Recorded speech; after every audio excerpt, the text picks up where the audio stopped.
We're back on the trail.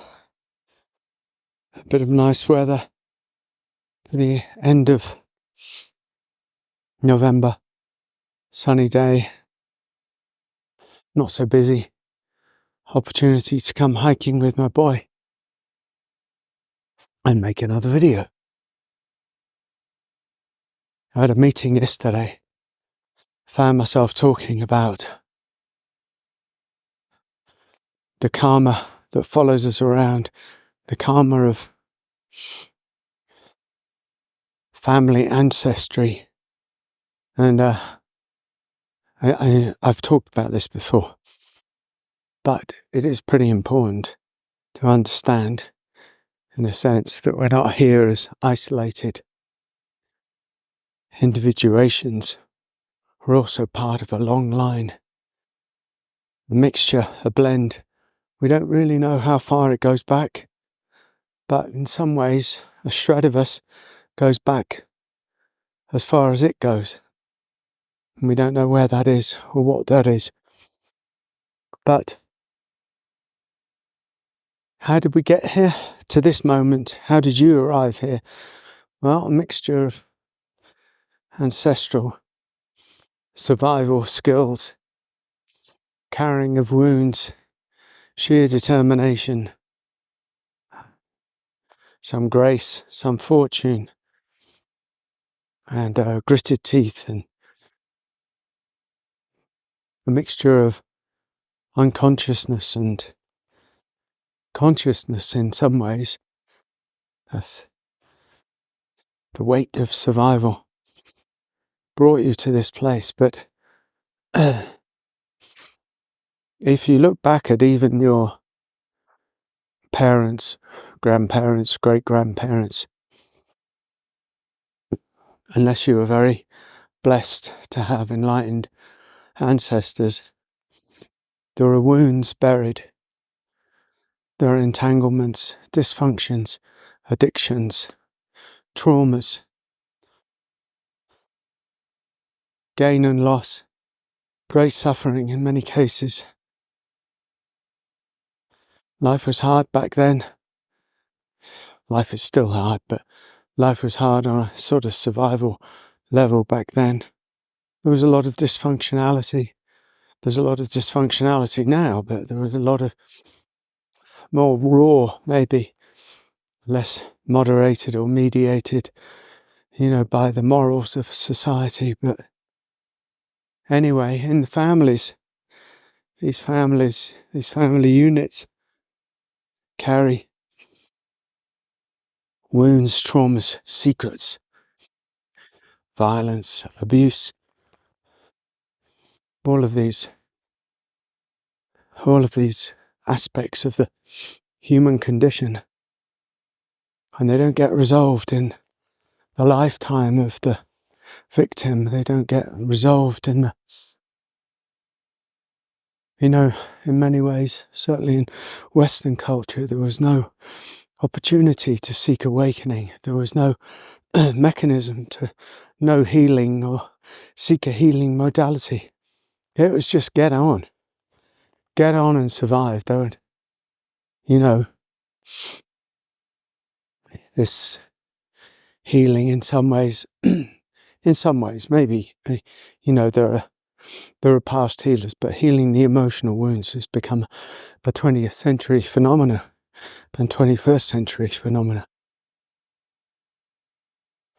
And that's a beautiful thing, but what I'm trying to get to is that those wounds of ancestors are handed down to children. They just have to be. Because that which is not resolved in us is mitigated and projected and handed out to the outside world in some way. And if parents have wounds and they haven't addressed them, unconscious wounds of the parents will always in some way or other be visited on the children, consciously or unconsciously. It doesn't really matter. So inevitably it's going to be unconsciously. And so then the children end up carrying their own unique version of the wound. And each of us carries our own unique version of the wound of ancestry. And in many ways, that's our karma. That's our karma. So I'm talking about that kind of karma, not the karma of past lifetimes that we might have lived. I don't know anything about that. I don't really ever speak about that kind of karma of previous lives. I'm too busy trying to sort this one out. But we carry the karma of that which is unresolved in the ancestral line. And it comes along and it comes along and it comes along. And if, by grace, and it can only in a way be by grace, it comes to you and it comes to me, then part of our great warrior spiritual healing task is to heal that ancestral wound, those ancestral karmic wounds, as best we can, again and again and again. And that's powerful. That's very powerful, because it reknits, it reweaves that which is tattered. It heals something which is wounded. In many ways, we think in terms of time, but there's some mysterious aspect of this universe, of this life, of this passage of time through ancestry that is actually timeless, and in many ways just happening right here and right now, all at the same time. And if you can imagine that everything is happening at exactly the same time, then if you heal back to wholeness, back to love, back to unity, back to union, something to do with the fractured karma of broken wounds, then that healing becomes the healing of the whole, becomes the healing of the whole apparent linear movement. It kind of heals the fractal. It heals the fractilian line that doesn't exist except in this linear dimension. And that's powerful. But, and here's the rub, it's tough. Because the wounds are deep. And the pain is almost unbearable for many. And the suffering is great. Because once we open beyond our own suffering, we open to the suffering of the whole.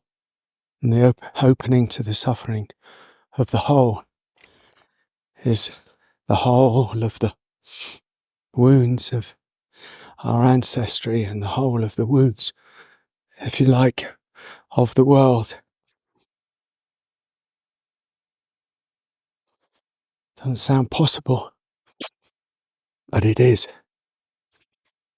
Because healing ourselves, we start to become unsticky. The world and the family stops sticking to us so much. The energy of the unresolved no longer sticks to the cleanness of the resolved, passes through. It's like digestion. When it's resolved, it's not so sticky, not so inflamed, and that inflammation is stickiness. So,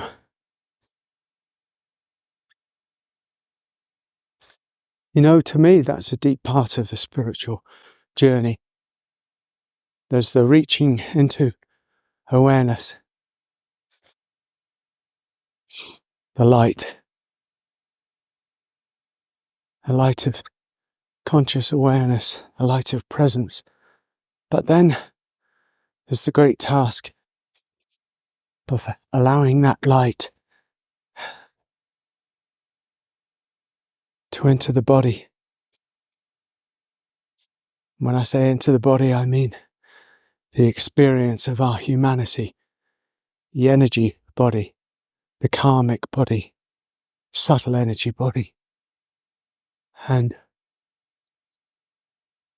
that's where the meeting of the old unconsciousness in us and in our ancestral line takes place. It's when awareness of presence falls deeply into our experience. And boy, does it break the heart open. And boy, does it bring about some grief. But the grief and the sorrow and the tears and the mourning, they're all beautiful. They're all beautiful. They're painful, but that painful is a beautiful kind of painful. As something is being healed. So don't try and bypass your ancestral wound. It's there for a reason. To heal the whole. To heal the ancestral line. You don't even have to speak to your parents anymore. You don't have to deal with your family anymore, but the family is a catalyst. Family is the catalyst. We're either completely entwined with the family, or else by and by, we sort of have to leave them. You can return to them from a place of union and wholeness, but in some ways we have to leave the family to return. It's like I say about the world. In some ways, you have to leave the world as a self to return to the world as a no-self. A bodhisattva is such a thing. And so it is with the family. You can't stay entangled with the ancestral line, with the ancestral dysfunction forever. The buck stops here. That's what I say. The buck stops here. When I realized that I had to leave my family energetically, I'd already left them physically because it all, exploded in many different directions. So it was inevitable. But that I could love them and leave them and allow each one to have their own karma by healing mine and saying I'm not defined by my family completely. That's part of what I've carried around, and part of my wound was the family. This way, part of my wound was the family, because it screwed me up so much. After promising so much in the first 10 years of bliss and family life and union and love and unconditionality. The first 10 years were that, and the second 10 years were death, destruction and madness and addiction and mental health, and such a destructive experience that happened with my own parents. It blew me apart. It blew us all apart. It blew me apart for 30 years. This is my ancestry. My grandfather was schizophrenic. Died in a mental hospital. Father's brother, alcoholic. Just the wounds go back and back and back and back.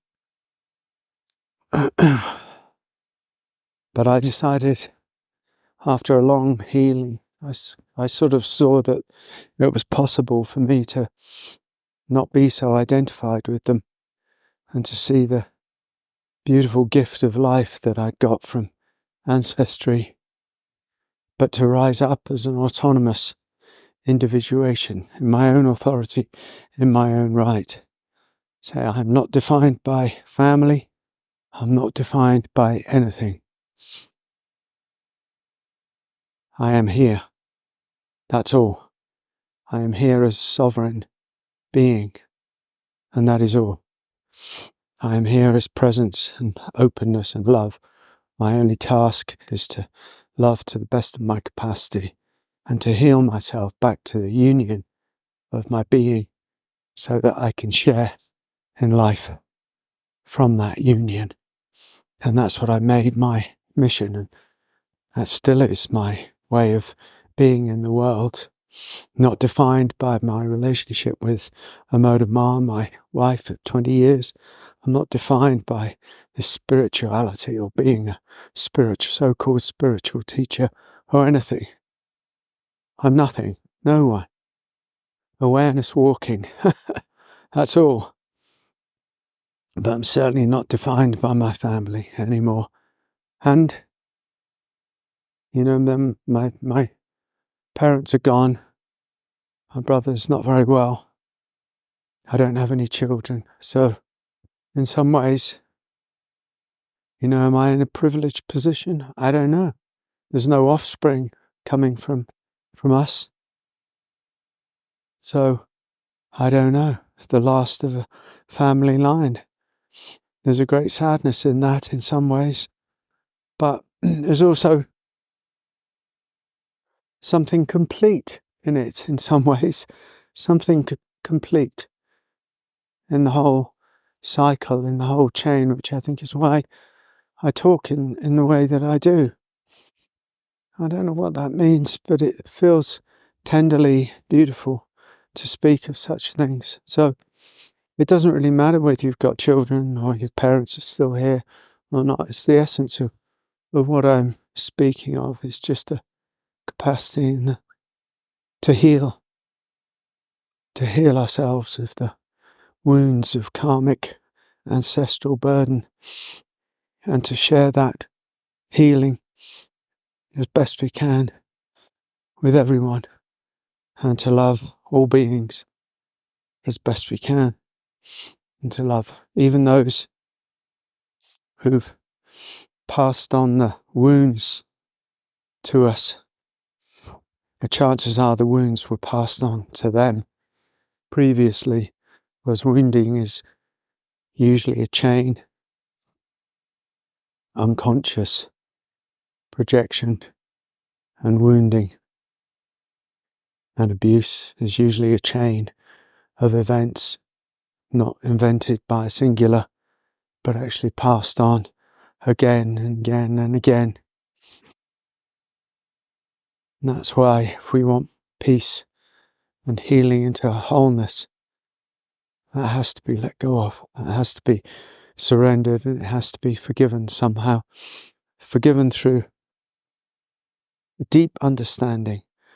Not forgiven because I choose to forgive it, but forgiven through a deep understanding of the nature of how the human organism, in its individual ways and in its collective ways and in its ancestral ways, functions and works.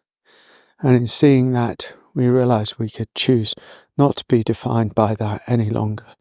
And so the healing happens bit by bit, slowly, or sometimes fast. It doesn't really matter. All is well. Bless you for listening. Thank you.